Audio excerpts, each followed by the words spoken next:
So good morning. Our discussion for today, this is the fourth part of the estate tax series. So deductions from the gross estate. So basically, these are the things that should be deducted from the gross estate in order for us to arrive at the net estate.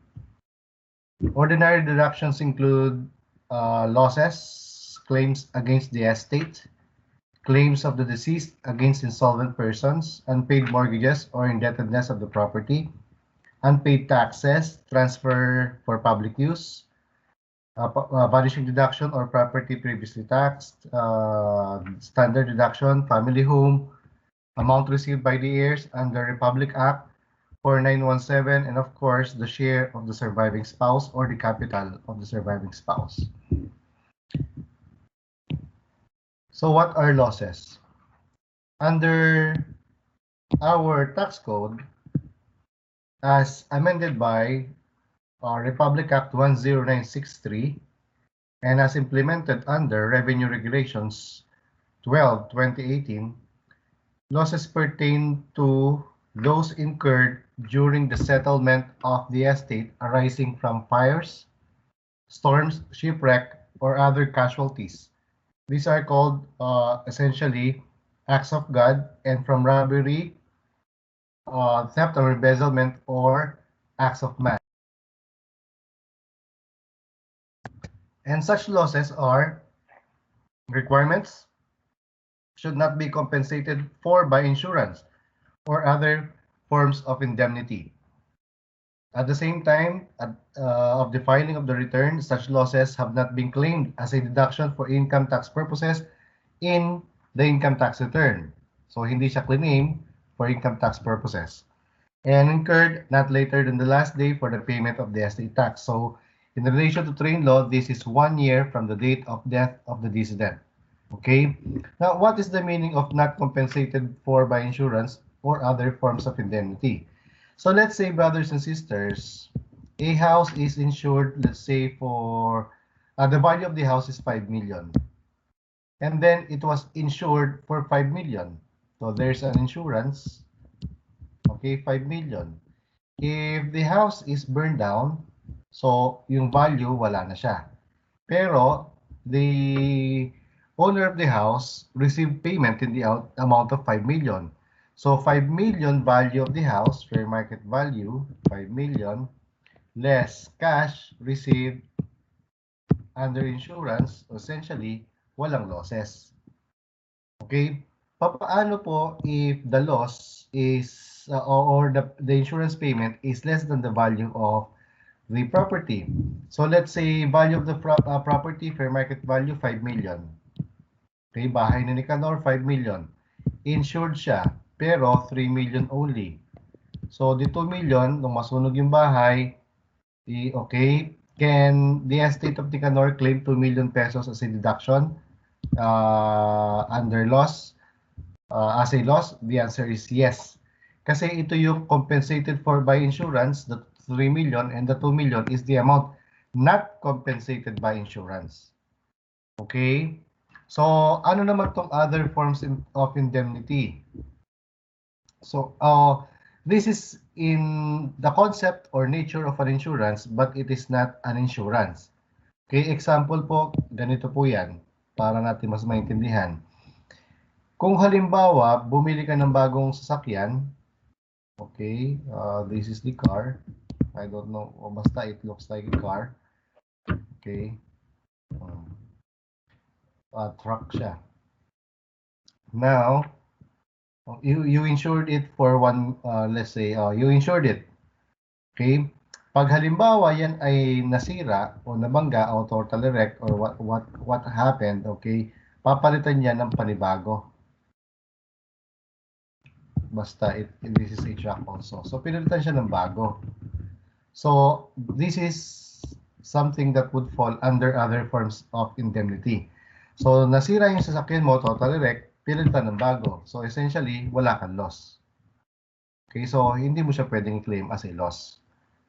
So in number 2 naman, let's say the house or the car or any asset has been lost. Okay, so you can still claim that as a deduction for income tax purposes. Deduction siya sa gross income. So ngayon, if you claim the loss as a business loss, then you are not allowed to claim the loss for estate tax purposes.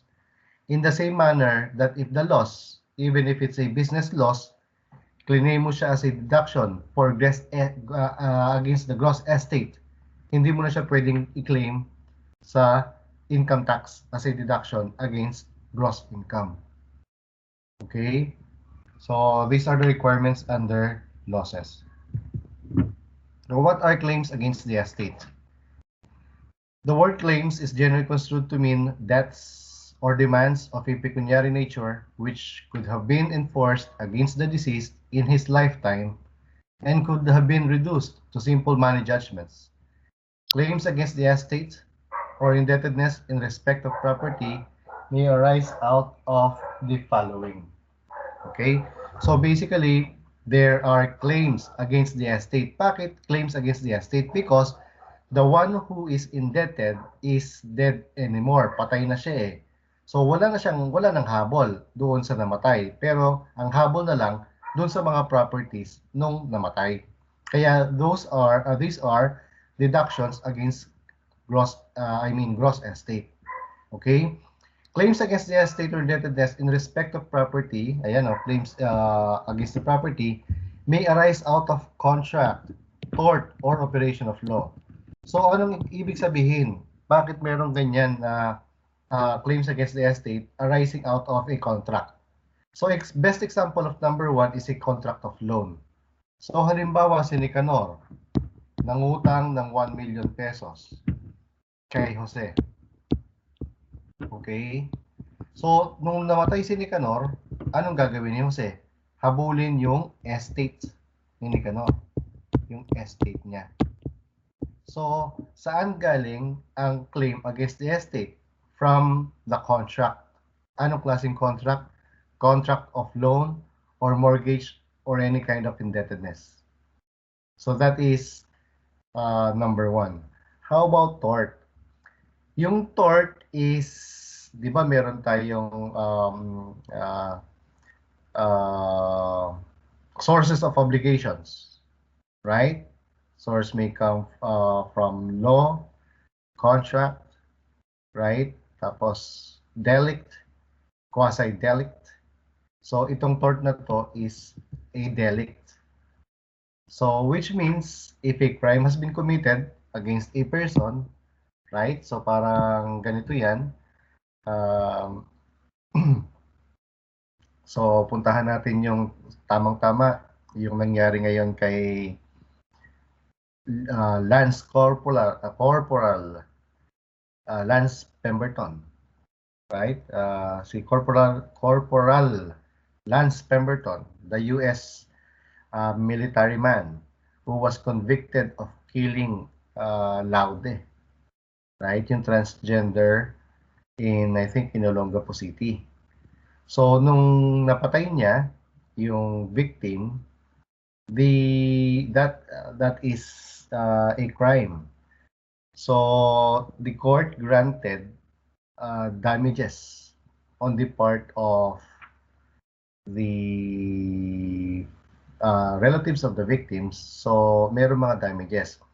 In case na mamatay si Pemberton, kasi nag-grant ng 4 million, I think, 4 million na damages yung court, required to be paid by Pemberton to the family in the form of compensation for, yung the death of Jennifer Laude. Now, kung mamatay man si Pemberton, pwedeng maghabol yung family ni Laude sa estate ni Pemberton. So, ito yung claims against the estate arising out of tort. Okay, so ayan. So pag merong pinatay, pagkatapos yung relatives of the victim, if there are money judgments, pwedeng habulin niya ng mga relatives na yan kung namatay man yung convicted felon. Okay, so that is a claim against the estate under number 2. So yung number 3 naman, by operation of law. Example po niyan is in the filing of income tax return, for individual taxpayers, they are required to file their ITR, income tax returns, on April 15 of the following year. So let's say 2018 yan o 2019. Okay, required kang i-file yan 2020. Although under our current setting, the date has been, the filing of the return has been extended due to enhanced community quarantine. Remember, nagkaroon tayo ng lockdown. Pero under ordinary circumstances, okay, let's say yan ay April 15. So, if the income of a taxpayer, individual, let's say meron siyang income for 2019, ipa-file niya yan, i-report niya yan until April 15, 2020.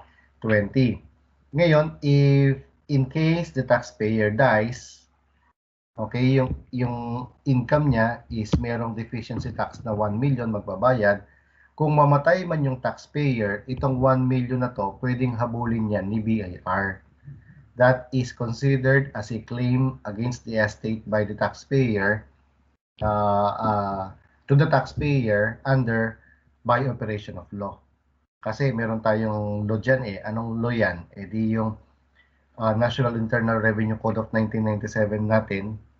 So that can be claimed against the estate ng BIR. Okay, just to collect the 1 million pesos. Now, claims against the estate, merong requisites yan. Requisites of claims against the estate. So, my mnemonic is CPA PEG.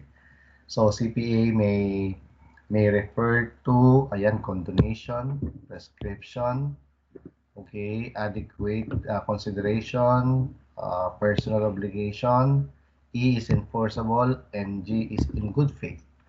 So, yan ang aking mnemonic. Pwede nyo naman, you can change that if you think that kulang yan. But anyway, that is the least of your worries. The important thing is that you know the requirements. Okay, itong mga deductions na to are like exemptions. They are strictly construed against the taxpayer. So which means if you fail to support the deductions, then the BIR may disallow the claim of the deductions, which will mean exposure to estate taxation. So magkakaroon ka ng deficiency. So what are the requirements in claiming deductions, claims against the estate? Letter A, the liability represents a personal obligation of the deceased existing at the time of his death. Okay? So personal obligation niya yan. Hindi yan obligation ng iba na accommodated only. Okay? Except unpaid obligations incurred incident to his death, such as unpaid funeral expenses and unpaid medical expenses. Itong exception na to mga kapatid, ito po ay nadagdag under train law. Bakit? Because funeral expenses and unpaid medical expenses are no longer deductible for estate tax purposes. Hindi na po sila pwedeng i-claim as deductions. And naturally, they can no longer also be claimed under other deductions, just like claims against the estate. So kung unpaid yan, liability yan ng estate, in the same vein, these are non-deductible. So, kung hindi siya pwede sa funeral, hindi siya pwede sa unpaid medical expense, hindi rin siya pwedeng gawing claims against the estate, even if there is an actual claim by the hospital or the funeral parlor. So, halimbawa, yung estate hindi na nakapagbayad ng funeral expense talaga doon sa punerarya o yung medical expense sa hospital, hinabol pa rin ng punerarya at saka medical ng hospital yung kailangang bayaran ng pamilya doon sa pagkamatay ng decedent. Okay? So even if there is a pending case before a court of law to enforce collection of the money claimable against the estate of the decedent, hindi pa rin siya pwedeng gamitin as a claims against the estate for purposes of computing the estate tax. Okay? Kasi bawal na siya. Hindi na kasi siya deductible. So, letter B. The liability was contracted in good faith. So, meaning talagang totoo yan. Okay? There's no malice on the part of the decedent and the creditor, and for adequate and full consideration in money or money's worth. Meaning, nung nangutang ng 1 million, dapat tinanggap ni debtor decedent yung 1 million na binigay ni creditor. Okay, bakit meron ganitong rule under paragraph B? Kasi it's possible na bago mamatay yung decedent, nagkunwa-kunwarian lamang na meron siyang utang for purposes of claiming deduction. Okay, so kunwari, halimbawa, 20 million na kanyang property. Okay, so expose yan sa payment of estate tax. So, para mawala ng exposure sa estate tax, anong ginawa? Before death, nagkaroon siya ng contract of loan with somebody, with a relative or a friend. So tapos, kunwari, tumanggap ng pera, ng utang ng 20 million, o hindi nawala yung namatay siya. Can the family or the relative claim the 20 million as a claim against the estate? The answer is no, kasi hindi yan in good faith, tapos there is no consideration in fact, so it cannot be claimed as a deduction. Okay? So letter C, the claim must be a debt or a claim which is valid in law. So yung valid in law, ang ibig sabihin yan, if we are to apply our knowledge of the essential elements of a valid contract, so there must be consent, object, and a cause.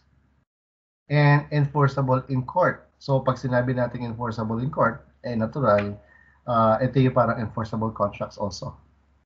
Okay, those things that can be enforced in court. So kung yan ay executed between two minors, right, unenforceable, hindi yan pwedeng i-claim against the estate. Okay? Letter D, the indebtedness must not have been condoned. Hindi pa siya pinatawad. There is no remission. There is no condonation by the creditor. Kasi kung yan ay condoned na or remitted na by the creditor, there's no claim anymore. So walang deduction. Or the action to collect from the decedent must not have been prescribed. Meaning, it is still within the collection period of 10 years. So kung more than 10 years na yan, okay, prescribed na, the obligation is now converted to a natural obligation. Right? So, yung pagbabayad, more on moral na lang. So, kung ayaw magbayad, wala nang magagawa because the right of the creditor to collect has prescribed already.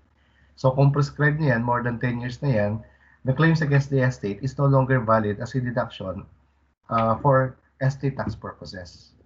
Now, so what are the requirements in case of simple loan? Let's say advances. So the general rule is that debt instrument is notarized, meaning the contract of loan or the loan agreement or similar document is notarized. Exception, meaning notarization is no longer a requirement if the loans granted were granted by financial institution where notarization is not part of the business practice or policy. So let's say the practice, okay, economic practice or the policy of banks and non-bank financial institutions is that in extending loan, hindi na requirement yung notarization. So pwede yan. Okay? Now, in here, notarized certificate from the creditor, okay, ang requirement, magbibigay din ng notarized certificate other than notarized document. Ito, meron ding notarized certificate from the creditor of unpaid balance of debt with interest. So, parang it's the notarized certificate, okay? Ang sabi lang dyan ay Vic Gudani, single of Filipino, resident of blah blah blah, do hereby and depose and state that number 1, Nicanor owed money from me under the loan, duly notarized on this date, that Nicanor already died. Number 3, that I am claiming against the estate to secure payment of the loan, that the balance of the loan is 1 million pesos, that the interest is 10%, o the total liability of the estate, ganito. Okay, so ayan, sino yung signatory ng ganyan, notarized certificate? If it's a corporation, then it's the president or vice president or principal officer. Okay, so principal officer may include chief executive officer also. Okay, or yung mga officers, principal officers under i-relate natin yan sa provisions of the corporation code. So sino yung mga principal officers na yan? And it includes secretary, treasurer also, right? For partnership, any general partners. General partners lang po yan. So meaning, yung mga limited partners, hindi pwede. Okay? General partners ang requirement ng batas natin. For bank, the certification is, it is sufficient if the branch manager is the one who shall sign the notarized certificate. If it is an individual, of course, it should be the creditor himself. Meaning, it cannot be delegated to any other person. Okay? Now, general rule, signatory must not be a relative of the decedent. Hindi dapat kamag-anak within fourth civil degree, whether consanguinity or affinity. Kasi nga, ang iniiwasan natin dito, yung dayaan in the claiming of deductions against the estate. Okay, exception. Pwedeng relative yan kung promissory note or evidence of indebtedness was filed within the RDO of the borrower. Okay, RDO of the borrower within 15 days from execution thereof. Meaning, upon execution of the promissory note or contract of loan or similar document, it should have been a copy of which has been furnished to the RDO of the borrower within 15 days. So, hindi po ito normal kung halimbawa nangutang ka, kamag-anak ka, and then you will furnish the BIR a copy of the record. It is not normal under the circumstances, but it is a requirement. So, in case if the taxpayer felt that the debt is coming already, okay, or whatever, just to make sure that the debt will be claimed as a deduction against the estate. Tapos, between relative, you might as well consider the requirement of providing a copy to the RDO of the borrower. Okay? Next, proof of financial capacity. Okay? Bakit nanghihingi si BIR ng proof of financial capacity of creditor na magpautang or declaration of capacity if non-resident? The certification must be authenticated by the tax authority of the country where he is a resident. Kasi nga, the law is trying to prevent the circumvention of the requirement. Kasi madali lamang yung magpautang gumawa ng document na mayroong utang yung isang tao. Pero yung capacity of the other person to lend money, okay, it should be proven. So halimbawa, yung estate ni Nicanor, para siya makapag-claim talaga ng deduction, halimbawa sinabi niya ng estate ni Nicanor, nag-utang siya sa akin ng 1 million pesos, I should have a capacity to lend him money. So ano yung proof of financial capacity na pwedeng ipakita sa BIR? Eh di, yung income tax return ko. Because I earn over 1 million in 1 year. Or I can show, the estate can show a copy of my SALN, right? Or my financial statements if I am engaged in trade or business or practice of my profession. Yun ang mga proof of financial capacity. Okay, or list of properties that I own. Financial capacity yan. I have money to borrow him money. Okay, yung borrower. So, requirement. If required to file ITR, the audited financial statements with detailed schedule of receivables showing the unpaid balance. Ito medyo meron tayong problem dito ng konti. Okay? Kasi, if you are an individual taxpayer and you are engaged in trade or business or practice of profession, you are required to file your income tax return with audited financial statements. If, halimbawa, you did not avail of the benefit of 8% income tax, preferential tax rate, okay? Or you are not a mixed income earner, well, required ka pa rin mag-submit ng financial statements, but pag If you avail the 8%, you are no longer required to file audited FS. Now, ang gusto ko sabihin dito, halimbawa individual ka, meron kang business o nagpa-practice ka ng profession. Now, somebody borrowed money from you. Yung perang hiniram, hindi naman yan related sa business. So, you are not required to actually record the transaction in your business kasi personal yan eh. So, paano mo ilalagay na receivable yan in your FS? Right? So, medyo stretch yan.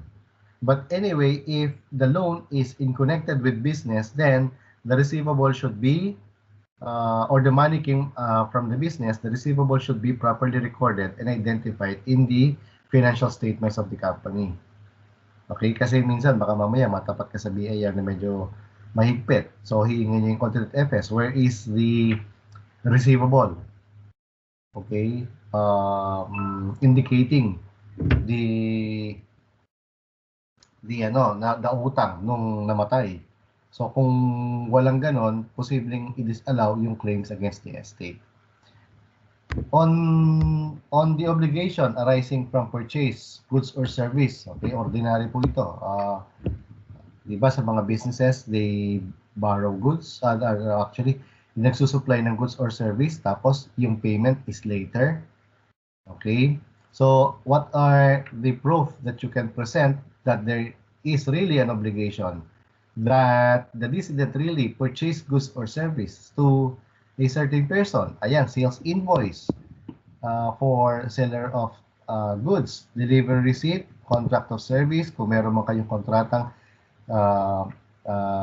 pinag-usapan, acknowledgement receipt, meaning you acknowledge the items that were delivered to you by the seller, and statement of account if there is one. Okay? Hindi po ito exclusive, which means if you can present other document proving that the decedent made a purchase to you in the course of trade or business, ayan, you can present it. Now, the second part would be notarized certificate from creditor of unpaid balance of debt with interest. So, halos kaparehas nito. Kasi ito, simple loan lang. Ito connected sa trade or business. So, basically, it's the same. Okay, corporation president or vice president or principal officer, partnership, any general partners, bank, branch manager, individual, creditor himself. Okay, so parehas po ang requirement under those obligations arising from ordinary purchase of goods or service. Now, for this part, okay, certified true copy of the latest audited FS with detailed schedule of receivable and certified true copy of updated latest subsidiary ledger and records. Okay, so parang mas mahigpit dito compared dito. Kasi dito, yung schedule lang ng receivable without asking for a copy of the records. Ayan, no? Dito, updated subsidiary ledger and records. Dami gusto makita ni BIR yung books of accounts. So, there is no such requirement in simple loan. Kasi nga, in simple loan, it can be, ano lang yan a contract between two persons, not necessarily related. Right? So, yan. So, this one, claims against insolvent persons. So, may utang sa'yo yung taong wala ng pera.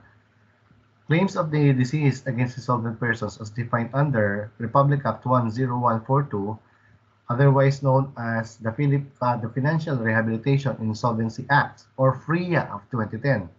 So, ito ay naging part ng CPA syllabus natin related to special law and other 16 laws where the value of the decedent's interest therein is included in the value of the gross estate.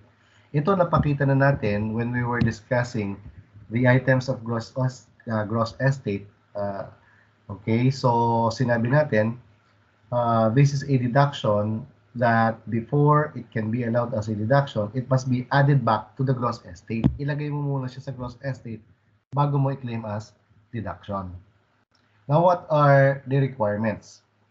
The amount of said claims has been initially included as part of his gross estate. Sinabi na natin yan. And the other, the incapacity of the debtor to pay his debt is proven, not merely alleged. So how do you prove that the person is incapacitated? So number one, merong court ruling na yung person has been declared bankrupt. That is one way of, actually that's the best way of proving that the person is incapacitated. Okay? Meron pang alternative ways by which you can prove that you don't have any money or property. Kung property yan, you can submit a certificate of property holdings issued by the provincial assessor. So halimbawa, you are from Pampanga. Okay? So you can request a certificate of no property holdings. Certificate yun na wala kang property sa lalawigan ng Pampanga. So you can show you don't have any property, okay, to pay your debt. Tapos you can provide a picture of your house kung sakasakali man or ano. Pero again, to me, the best evidence to say that you are incapable of paying, you don't have the capacity of paying your obligation, okay, is yun nga, declaration of insolvency or bankruptcy of the court kasi merong factual determination dyan. Note, under the rules on preference of credits, the government has preference over the asset of an insolvent person. Okay, any residual amount would be distributed to employees and the remaining to the creditors. Mga kapatid, sa utang ng kung ang isang tao ay merong utang, ang gobyerno natin ay nasa unahan yan. Okay, other than yung mga pasweldo sa mga empleyado, okay, yung mga ang gobyerno natin ay dapat siya muna yung unang bayaran bago yung iba. Okay, so again, mauna muna yung mga empleyado kung halimbawa they render services already. So after paying that, yung gobyerno natin, kailangan mabayaran yung mga taxes. Okay, and then of course, other creditors already. So unpaid mortgage or indebtedness of property. To be deductible, the property mortgage must be part of the gross estate. Okay, sinasabi natin dito, the property must be part of the gross estate at fair market value. Okay, at fair market value. So yung property, halimbawa yung bahay, nagkakahalaga ng 5 million, this is the fair market value. Ilagay natin siya gross estate. And then, kung merong unpaid mortgage, pinautang mo to, halimbawa, 3 million mo siyang pinautang sa bank, ito yung bank. Okay, nagpautang ng 3 million. So this is the mortgage.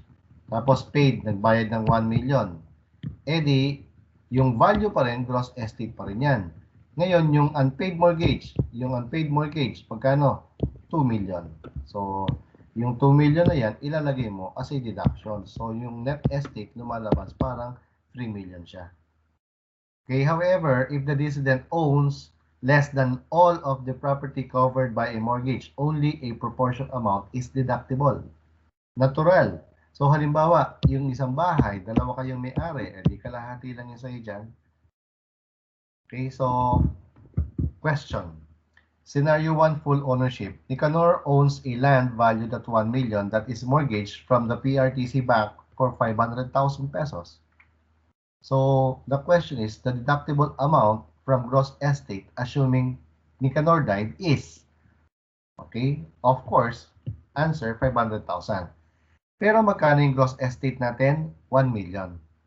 So 1 million less deduction, 500,000, because that is the unpaid mortgage. Okay, so the net estate before tax is 500,000. But of course, meron pa tayong deduction dito ha, kasi kung ang pinag-uusapan lang natin is mortgage. Kasi kung halimbawa, yung balance na 500,000, meron pa tayong standard deduction. Yung standard deduction, basta namatay siya, automatic claimable yung standard deduction. So, scenario number 2, part ownership.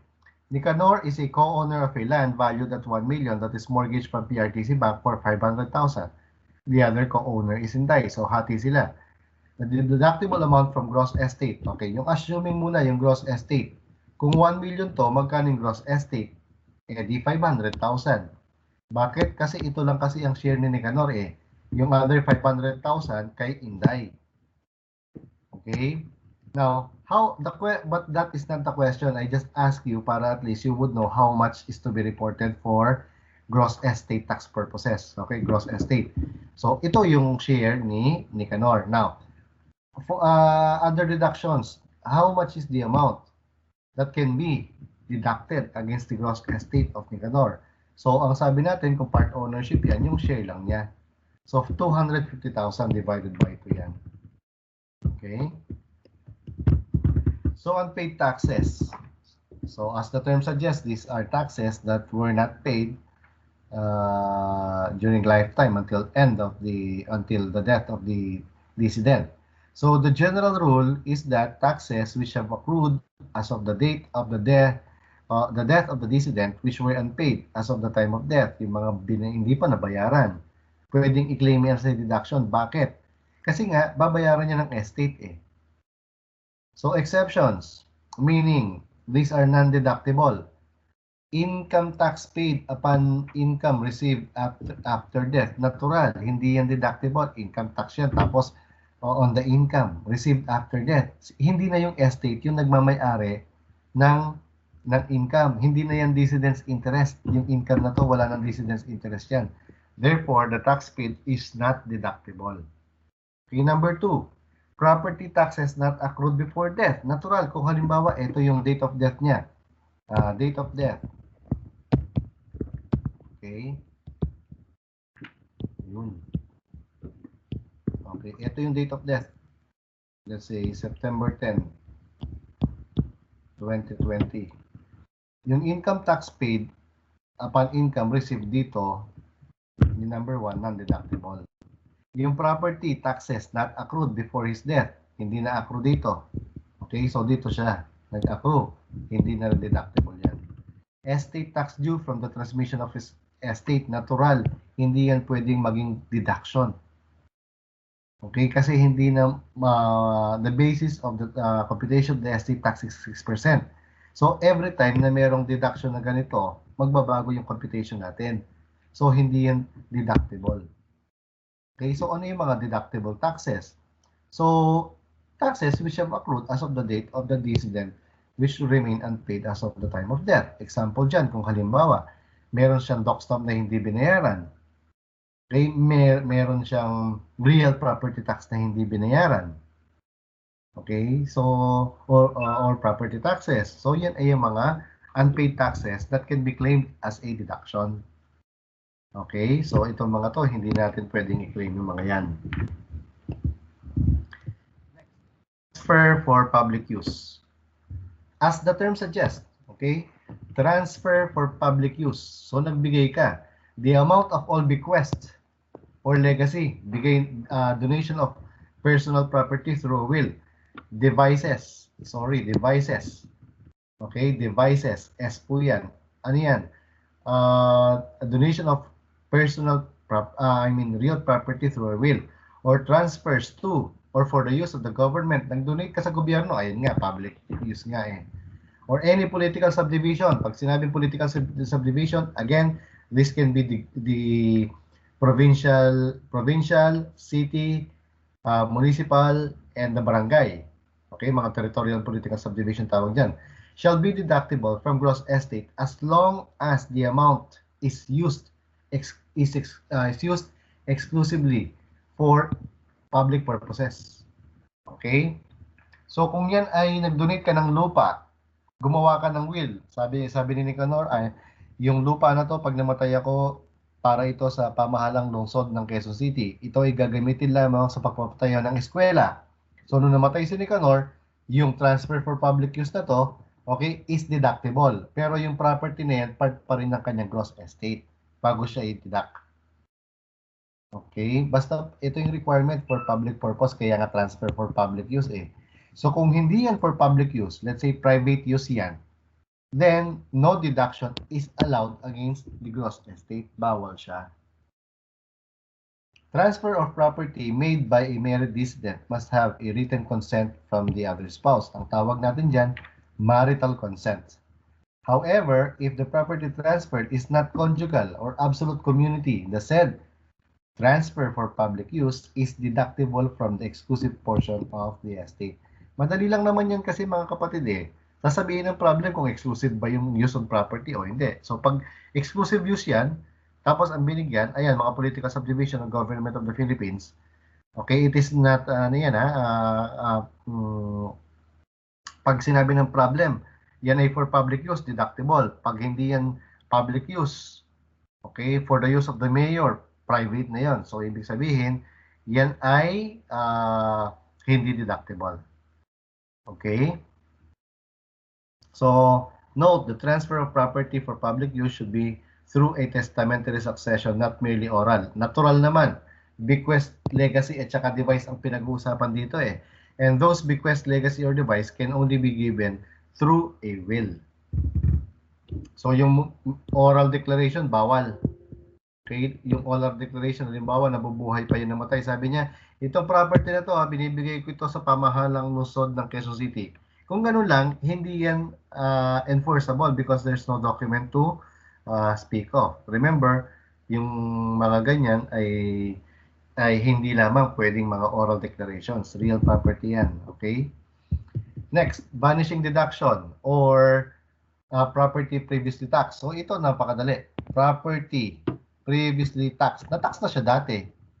Kaya, deduction siya ngayon. Yung property, i-add natin as part of gross estate. Tapos, yung tax na binayaran dati, ibabawas natin. Okay, yung applicable portion. Kaya ito, vanishing deduction, kasi pababa siya, nababawasan hanggang nawawala na yung deduction within the 5-year period. So, if the same property is included in the gross estate of the present resident, its value may be deducted in computing the net taxable estate subject to the following conditions. So pag-usapan muna natin mga conditions. Pero before that, sige, bigyan ko muna kayo ng requirement or kabuuang kwento muna rito. So halimbawa mga kapatid, si Nicanor ay mayroong property. Itong property na to, subjected sa estate tax. So nagbayad na siya ng estate tax. Itong property na to, napunta kay Inday. Okay? Namatay kasi to, so napunta yung property sa kanya being compulsory heir. So, na-subject na yun sa estate tax, itong property na to. Paano kung namatay si Inday? Eh, itong property na to, part ng kanyang gross estate din. Eh, kamamatay pa lang ni Nicanor eh. Eh, na-tax na tong property na to. Alam ka na mag-i-tax na ulit natin to nung namatay si Inday. So, parang mauubos na yung property sa pagbabayad ng tax. Kaya sabi ng batas natin, itong property na to na previously tax, bigyan natin ng deduction. Anong klaseng deduction? Ito yung vanishing deduction na tinatawag. So, ano yung mga requirements ng vanishing deduction? Ito, pag-usapan natin. The present resident died or donor, kasi mayroon din pong vanishing deduction or property previously tax pagdating sa donation. Sinabay ko na lang, okay? The present resident died. Made the donation within 5 years from the receipt of the property. Okay? Transfers through gratuitous transfer. Okay, so yung present resident died or yung donor nagbigay ng donation within 5 years from receipt of the property. Tinanggap ni Inday yung property, tama? Tinanggap niya yung property mula kay Nicanor. So, within 5 years ang pagkakatanggap niya, so meron siyang deduction. Letter B. The property from which a vanishing deduction that is being claimed must be located in the Philippines. Natural. Pag located outside yan, hindi yan pwede. Letter C. An estate or donor's tax must have been actually paid on such property. Natural. Kailangan may binayaran muna siya na tax, estate or donors kung donation yan. Kaya nga property previously taxed kasi mayroong tax na binayaran. Okay? Actually paid. Kung hindi, walang tax na pinayaran yan, hindi yan deductible. Hindi na siya magiging property previously taxed because there's no tax to speak of. So, the requirement of payment of tax, okay, must be actual on such property. Therefore, simply stated, if there's no tax paid, even if the property has been transferred to the compulsory heir who eventually died, hindi yan deduction. Okay? Letter D, the property on which vanishing deduction is being claimed must be identified as the one received from the prior decedent or property or donor. Anong ibig sabihin? So, kung si Nicanor kanina nagbigay ng property kay Inday, okay? Dalawa yung property niya. So, yung property na binigay ni Nicanor kay Inday, dapat yon properly identified kasi baka yung isang property mapunta. Okay? Yun lang ang requirement dito. And letter E, no similar deduction must have been allowed for same property in estate of the prior decedent. Meaning, halimbawa, si Nicanor, okay? May property, nagbayad ng estate tax. Napunta ngayon to kay Inday. Okay, sa kanya na yung property. So, namatay din si Inday. Pwede ba siya mag-claim ng vanishing deduction? The answer is yes. Pwede siya mag-claim ng deduction.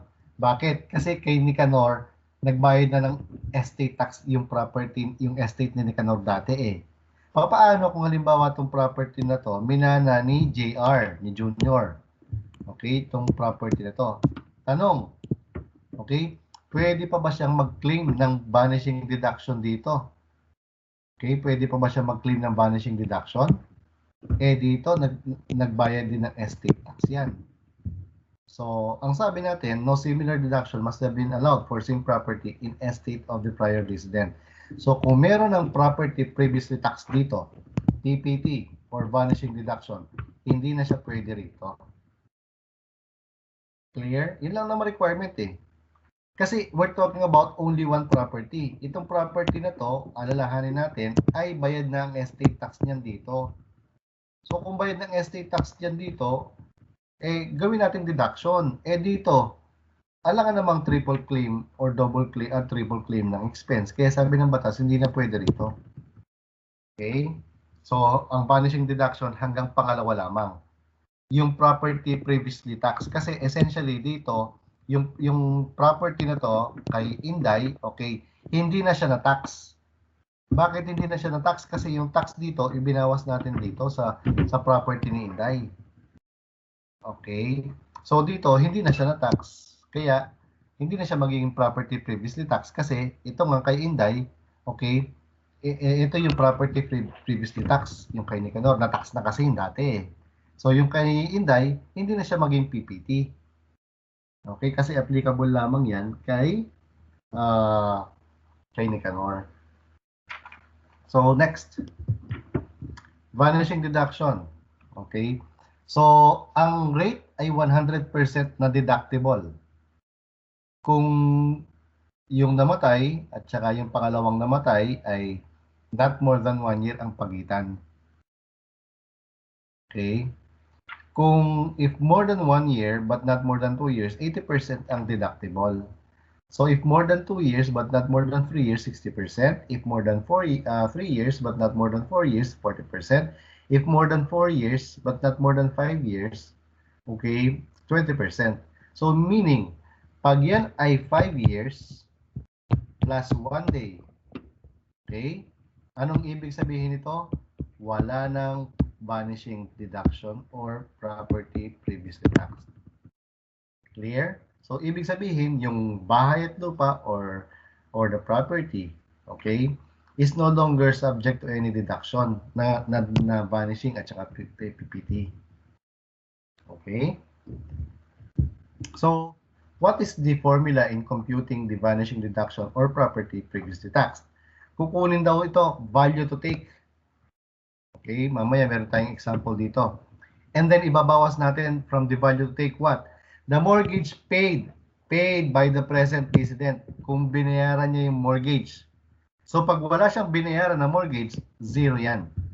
Yung payment lang niya ang ibabawas. And then we get the initial basis. Ang tawag natin dito value to take less mortgage, initial basis.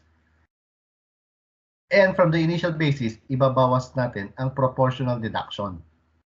Ano yung formula? Initial basis, ito yan, initial basis, okay, ito yan, divided by gross estate times deductions. Ano itong mga deductions? Ito yung mga ordinary deductions allowable under our law.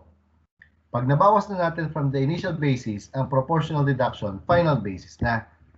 Tapos, dito natin i-consider gaano katagal na ba yung pagkamatay ng unang decedent sa pangalawang decedent na nagbana ng property.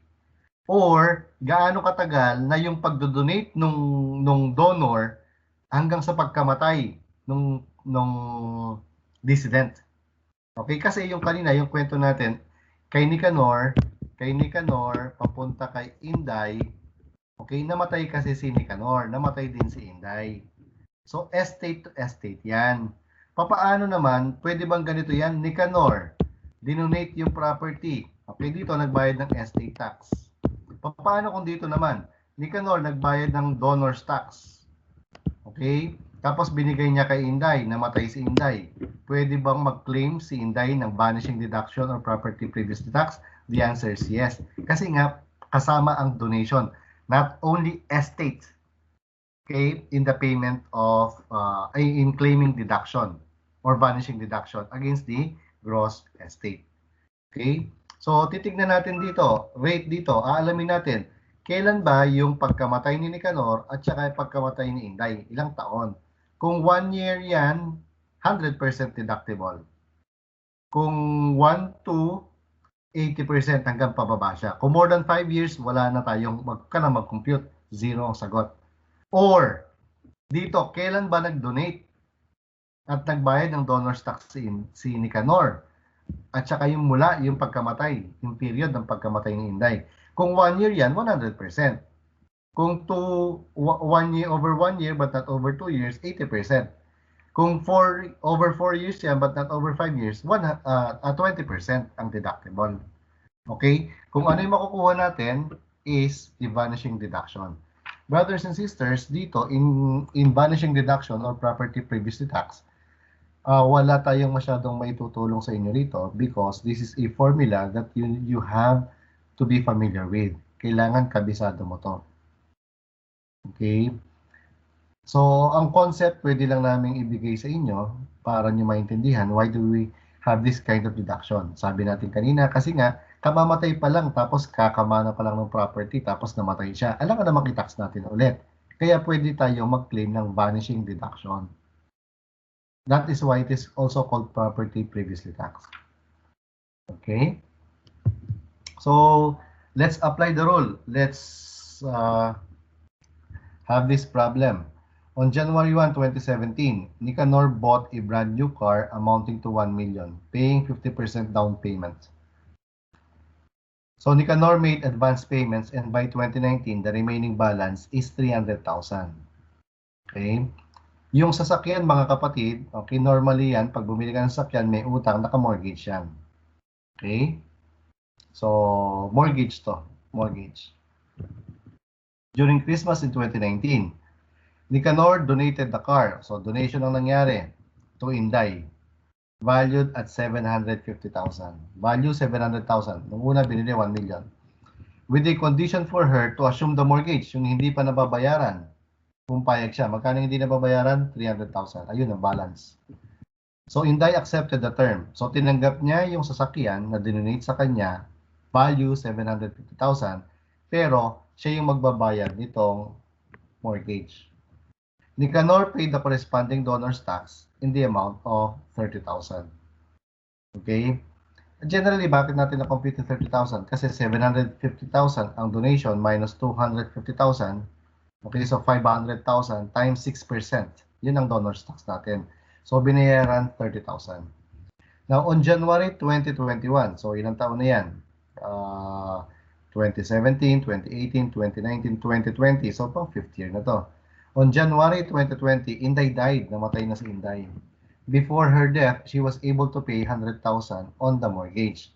Inday's gross estate was valued at 3 million, including the car she received from Nicanor, valued at the time of her death, 600,000. Kita niyo mga kapatid, ang daming pwedeng figure dito na ilagay pagkatapos isang question lamang siya or dalawa. Okay, pagkatapos tignan niyo yung property, binili ng 1 million dati ni Nicanor, nung dinonate niya 750,000 na lang, pagkatapos nung mapunta kay Inday yan, nung mamatay si Inday, 600,000 na lang. Kaya kung hindi natin alam ang rule dito, malilito tayo, magkakamali tayo sa pag-compute. So, the 3 million gross estate from of Inday, okay, includes the car she received from Nicanor and the value of which at the time of her death is 600,000. Now, total deductions from Inday's estate are the following. Merong unpaid mortgage, 200,000. Bakit 200? Kasi nga, 300 ang balance, nakabayad ng 100. So, 200,000. Merong loss na 100,000, unpaid taxes, 100. Pero of which, 50,000 is after death of Inday. So, hindi yan deductible. Unpaid medical bills, hindi rin deductible ang mga medical bills. Donation to the city of for public use, OPS, ano yan, transfer for public use, deductible yan. Okay, compute the deductible vanishing deduction. Yun lang ang tanong ng problem. Grabe. Kaya mapapalaman ka dito pag vanishing deduction ang question. Kaya wala tayong magagawa rito. Here, the best thing that you can do is you have to be really familiar. You memorize the formula. Tapos, salpak ka na lang ng mga figures dito. So, let's answer the question. So, value to take the lower of the amount. Magkano yung una? Binili 1 million. Nung dinonate, 750,000. Ayan, nung mamatay si Inday, 600. 600,000 tayo. Less, mortgage paid by present decedent, 100,000 ang binayaran niya. So, yung 500 ang tinatawag nating initial basis. Ano nga yung ibabawas natin sa initial basis? Proportional deduction.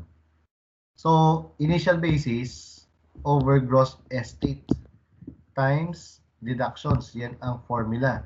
So, 500,000 na initial basis, ayun, divided by gross estate na 3 million. Sinabi na ng problem, ayun, 3 million ang gross estate. Times 1.350. Okay, saan nakuha tong deduction na to? Ay, di balikan natin dito. Alin ang mga deduction dyan? Ito ay deductible, ito ay deduction. Okay, ito ay deduction pero 50,000 lamang. Kasi nga yung 50 hindi. Okay, plus ito hindi. So ito deductible. So 1,200,350.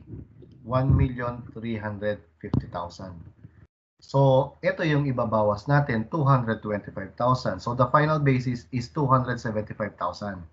Since over 4 years na po yan, ito yan, January 1, 2017 to January 1, 2021, more than 4 years na po yan. So, 20% ang ating gagamitin. So, 55,000 ang vanishing deduction. Okay? Now, brothers and sisters, in this question, alin ang pwedeng itanong dyan sa board or at least in your exam? Pwedeng itanong to, how much is the value to take? Pwedeng itanong to, how much is the initial basis? Pag ito yung tinanong, huwag ka na mag-compute hanggang pababa. Kung ito yung tanong, ibawas mo lang yung mortgage sa value to take, yung mortgage paid. Pwedeng ito lang yung tanong, how much is the proportional deduction against initial basis? Okay? Or pwedeng itanong din ang final basis. Or pwedeng itanong din anong rate ang gagamitin. Or pwedeng itanong din how much is the vanishing deduction. So, whatever or regardless of what the question is relating to vanishing deduction or property previously taxed, so long as you know the concept and the formula in computing vanishing deduction, safe ka dyan. Okay? Ito yung mga mukhang mahihirap na tanong sa taxation, pero pag alam mo, kabisado mo siya, masisave ka. Because in this scenario, there's no need for you to analyze. Kung kabisado mo yan, salpak ka na lang ng mga figures. Most likely, tatama ka dyan. Okay? So, let's go to illustration number 2. Compute the vanishing deduction assuming the donor's tax was paid by Inday. Di ba itong property na to, dito sinabi, oh. Okay? Nicanor donated the car to Inday. So, ang donor si Nicanor. Papaano kung ang nagbayad ng donor's tax ay si Inday? Okay? So, ang sagot natin, 0. Bakit 0? Kasi nga, walang property previously taxed on the part of the previous owner. Hindi siya yung nagbayad ng tax, so walang deduction yan. Okay, so titignan natin yung mga problem na yan. Baka mamaya kasi medyo tricky lang siya. Okay, hindi pala si donor ang nagbayad ng donor's tax. Okay, so natapos mo, nakuha mo tong figure, pero yun pala, mali ka in understanding the problem. Okay, naging tricky siya. So mag-ingat po tayo dyan. Illustration number 3. The following information were made available by the heirs of Nicanor. Gross estate, 15 million, including a real property he inherited from his father 2 years ago in the amount of 1 million, but with unpaid mortgage of 200,000, which remained unpaid to date. Value of the property today is 2 million. Okay? Nung minana niya, 1 million ang value, yung ngayon, 2 million na. Okay, so ingat tayo dito ha. Yung unang problem natin, ang property previously tax, yung tax natin ay donor's tax. Yung ngayon naman, estate tax naman siya, inheritance. Okay, I'm trying to show to you yung difference between the two kasi it can apply to estate at saka donation to estate. Ito yung pinakita ko sa inyong problem kanina. Ito. Okay? Estate to estate to, ito donation to estate. Okay, dito nagbayad ng estate tax, dito nagbayad ng donor's tax.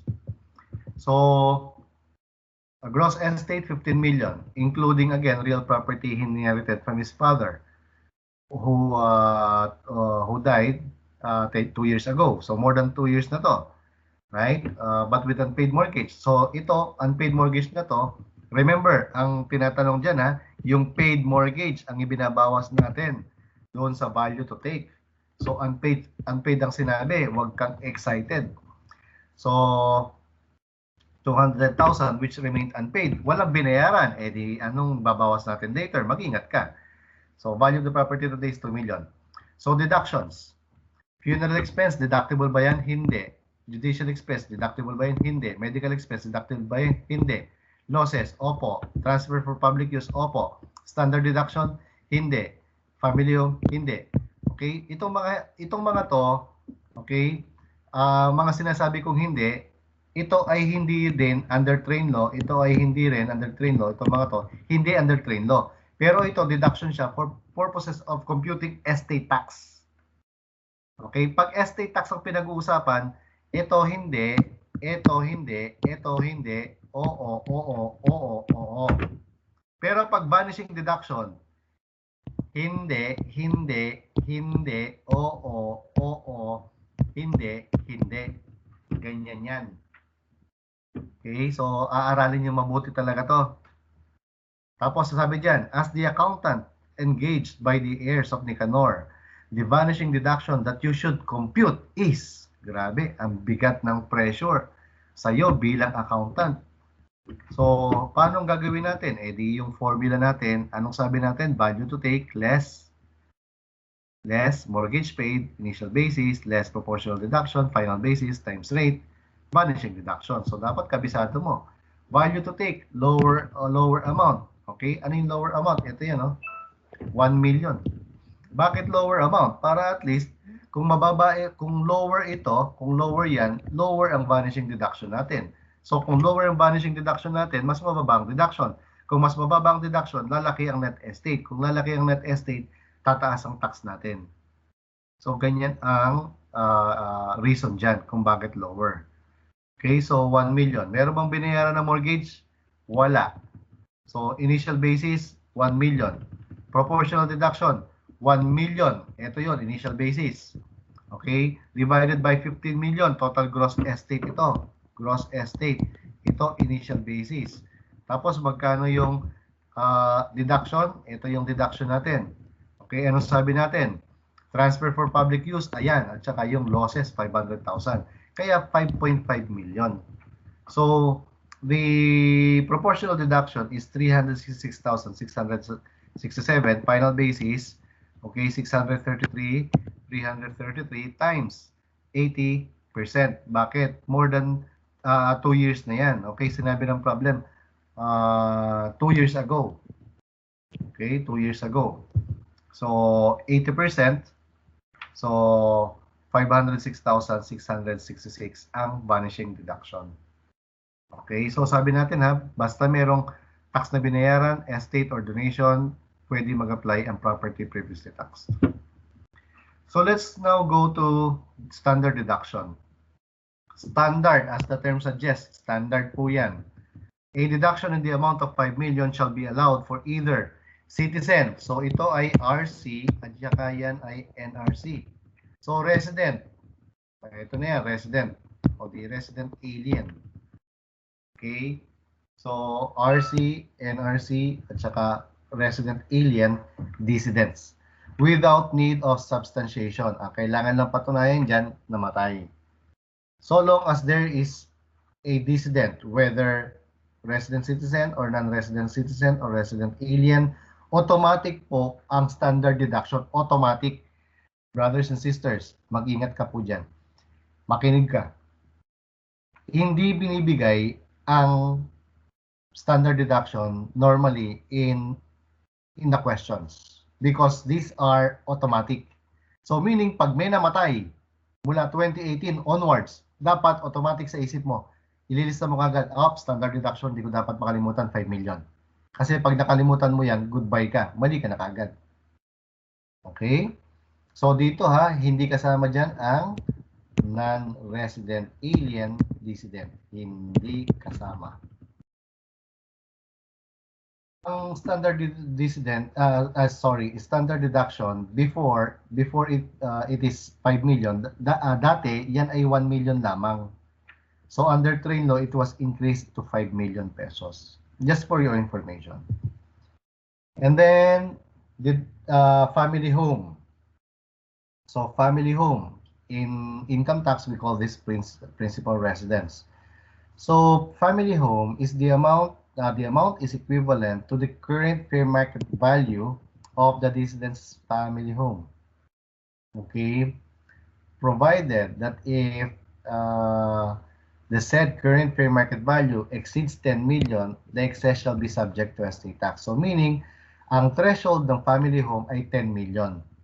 Prior to train law, 2017 and until 1998, ang family home ay 1 million pesos katulad ng standard deduction. Okay? So para hindi nyo makalimutan, ganitong ginagawa ko dyan. Standard, parang 5 siya. 5 million. Yun lang naman eh. Kasi minsan baka malito ka eh. Alin dito yung standard, alin dito yung family home. Okay? So family home is 10 million. Now, note, Revenue Regulations 2-2003, ito yung nag-implement ng rule under the tax code. Ito naman yung under the train law. So how does the revenue regulation define family home? It is the dwelling house kung saan nakatira, including the land, pati yung lupa, mga kapatid. Ang family home dapat may bahay. Okay, pag walang bahay, hindi yan family home. Natural, saan ka titira? Sa lupa mo. Kung walang bahay dyan.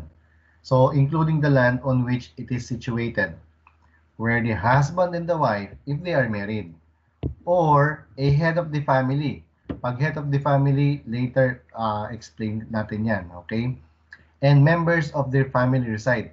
Head of the family and members of their family reside. So, may kasama siya as certified by the barangay captain of the locality. So, before you can claim the family home as a deduction, merong certification yan ng barangay captain. Ano ba yung certification? So parang ganito lang po yan, very simple, para at least you know how to do this. Kasi in my practice, when I was a revenue officer from the BIR, grabe, mga CPA nagpupunta sa BIR. Nagtatanong, paano ba ginagawa yung certification ng barangay captain? Kasi hindi rin alam ng barangay captain. So as certified public accountant, you should know how to prepare that. So very simple. Parang halimbawa certification. Ito yung halimbawa yung certification ng barangay. Nakalagay diyan certification. This is to certify that Nicanor has died on this day and he is residing at the time of his death in this house located in ganito, blah blah blah. And this is his family home. Kasi alam ng barangay captain na nakatira siya doon. That is the family home. E di, yun na yung requirement. Complied ka na. Okay? The family home is deemed constituted on the house and lot. Ayan hindi lang lupa. From the time it is actually occupied as a family residence and is considered as such for as long as any of its beneficiaries actually resides therein. So pag wala kang kasama dyan, okay, hindi yan family home. Natural, wala kang family eh. Nag-iisa ka lang sa buhay eh. Ba't pa tinawag na family home? Family home yan kung solo ka lang sa bahay. So habang may kasama ka, identified under this revenue regulation, that will still remain as a family home. So family home is characterized by permanency. Okay? Hindi temporary. So pag sinabi ng problem, temporarily dyan sila nanirahan, ay hindi yan family home. Walang deduction ng family home. Kasi permanency nga eh. Actual occupancy is not considered interrupted or abandoned in case of temporary absence due to travel, nagpunta ka sa abroad, or nag-aral ka, or, ayan, nagtrabaho ka sa abroad. Okay, parang kayo mga kapatid, halimbawa, yung nanay mo na lang yung kasama mo sa bahay or tatay mo. Okay? Kasi para mag-constitute na family home. Eh, ikaw yung anak nila, eh nag-aral ka sa Manila. Okay? Pero babalik ka rin naman sa kanila, uuwi ka. So, even if you are absent, or any of you, or all of you are absent, okay, that can still be a family home. So, a person may constitute only one family home. Isa lang ang family home natin. Hindi pwedeng dalawang bahay mo dito sa probinsya, isa, yung isa sa Maynila.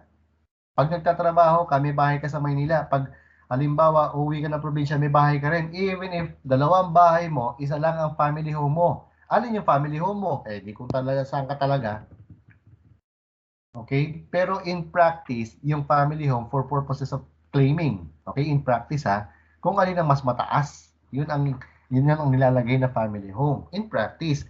But of course, in trying to answer problems relative to family home and estate taxation, titignan mo yung problem. Saan ba identify mo alin ang family home dun sa isa o sa dalawa o tatlo, apat o limang bahay nung namatay? Okay, saan ba talagang gusto niya umuwi? So kahit kubo pa yan, pwede. House and lot yun eh. Okay, basta yun talaga yung kanyang permanent resident. So, a person may constitute only one family home. Huwag niyo kakalimutan yan. Ang family home, again, ang threshold natin is 10 million. So, halimbawa, sinabi ng problem, tatlo ang kanyang bahay. 2 million yan. 2 million yung isang bahay. 5 million yung isa. 1 million. So, itatanong niya, how much can the estate claim 8 million as a family home? Answer, mali. Hindi pwede. Isa lang ang kanyang family home. So, ibig sabihin, piliin dyan. Tignan mo sa problem kung alin dyan ang family home. Yung unang bahay ba, pangalawa o pangatlo. Okay? So, a husband and wife, legally married man and woman. So, hindi pwede dyan ang domestic partnership, meaning lalaki sa lalaki or babae sa babae. I'm not trying to be sexist here, but I am merely applying the law. Okay? We're talking about here deductions. So, exemption to kung sakasakali. Partake the nature of an exemption. Strictly construed against the taxpayer. So, kung hindi mo na-comply yung mga rules, hindi yan deductible. Okay, so husband and wife ang sabi, dapat legally married daw. Tapos, lalaki tsaka babae. Ano pa? Pwede siya unmarried head of a family. So, single ito, single. Okay, single person siya. Tapos, ano yung sabi dyan? An unmarried or legally separated. Ayan o, legally separated. Hiwalay na. Kasama niya, with, sinong kasama niya? Yung magulang niya? Or yung kapatid niya? Or yung natural or legally adopted niya? Legally adopted child niya? Okay? Na dependent upon him or her for chief support. Nakadepende sa kanyang kung suporta. Where the siblings, yung mga kapatid, are not more than 21 years old. So kung more than 21 years old na yung mga yan, okay, single ka, kasama mo yung kapatid mo, more than 21 years old, hindi na family home yan. Dapat not more than 21 years old. Dapat yung not more than 21 years old, single pa rin siya, hindi pa rin siya nagpakasal. Kung 18 years old pero kasal na, hindi na yan family home. Okay? 18 nga siya pero kasal. Okay? Disqualified. Or 18 nga siya pero 50,000 ang sweldo, gainfully employed siya. hindi na rin yan family home. Or where such siblings or children, okay, regardless of age, kahit 50 years old pa yan or senior, but the reason is that they are incapable of self-support because of mental or physical defect. Okay? So, of course, kung nakatira, alimbawa, yung isang anak, matanda na, meron siyang sakit. Okay? Yung mental or physical defect. Nag-aalaga, magulang. Yan ay family home pa rin. Clear? So I hope maintindihan natin mabuti itong family home. So, conditions for the allowance of family home as deduction. So, the family home must be the actual residential home of the decedent and his family at the time of his death, as certified by the barangay captain of the locality where the family home is situated. Okay, mga kapatid, merong mga ganitong problems in practice. So, halimbawa, yung decedent ay taga Cavite. Okay, doon talaga siya nakatira. Kaya lang walang mag-aalaga sa kanya or meron siyang kasama. So, yung ospital niya nasa Manila. So, dinala siya sa Maynila ng isang anak. Pero sa Cavite siya nakatira. So, namatay siya sa Manila. Okay, yung death certificate niya, Manila. So, saan ang venue? Or saan ang family home niya? Yung family ba, yung bahay ba nung halimbawa, meron siyang bahay sa Manila or sa Cavite? Of course, sa Cavite kasi yung talagang actual residential home niya. Even if the address indicated in the death certificate is Manila, place of death lang yon, not necessarily the residential home. Okay? So, I'm merely parang telling you ano ba yung nangyayari sa tunay na buhay. Okay? Kasi sa tunay na buhay, minsan iba yung turo eh. So, iba yung ginagawa. So, I'm trying to mix up and explain to you what are the things that you need to know in trying to learn estate taxation in preparation for the board exam and of course in practice. Kasi kailangan alam mo rin to eh. Okay? So, ayan ha, sabi natin, si certify ng barangay captain na kung saan siya nakatira. Sabi natin, barangay certification of family home yan. Letter B, the total value of the family home must be included as part of the gross estate, part of our discussion in inclusions. In computing gross estate, letter C, allowable deduction must be in an amount equivalent to the current fair market value, equivalent to the current fair market value of the family home as declared or included in the gross estate, equal daw, or the extent of the decedent's decedent's interest, yung interest lang niya, di ba? Halimbawa, conjugal, community, kalahati siya. Okay? O di kalahati lang. Kasi yung kalahati, sa asawa niya yon, survivor. Whether conjugal or community or exclusive property. So kung exclusive yan, pwedeng buo yan. Okay? Whichever is lower, but not to exceed 10 million pesos. Hindi po lalampas ng 10 million pesos. Exercises. Determine the family home. So, yung threshold natin, 10 million. Okay? Huwag natin kakalimutan. So, eto. Unmarried. Si taxpayer. So, head of the family yan. Okay? Presume natin na head of the family, may kasama siya. Classification of the property, natural, exclusive. Actual value ng property niya, 10 million. House and lot. So, magkano yung allowable family home? 10 million lang tayo kasi yun ang threshold eh. Okay? So, huwag niyong kakalimutan ha, yung threshold ng family home. I was able to attend one webinar wherein a lawyer is a speaker.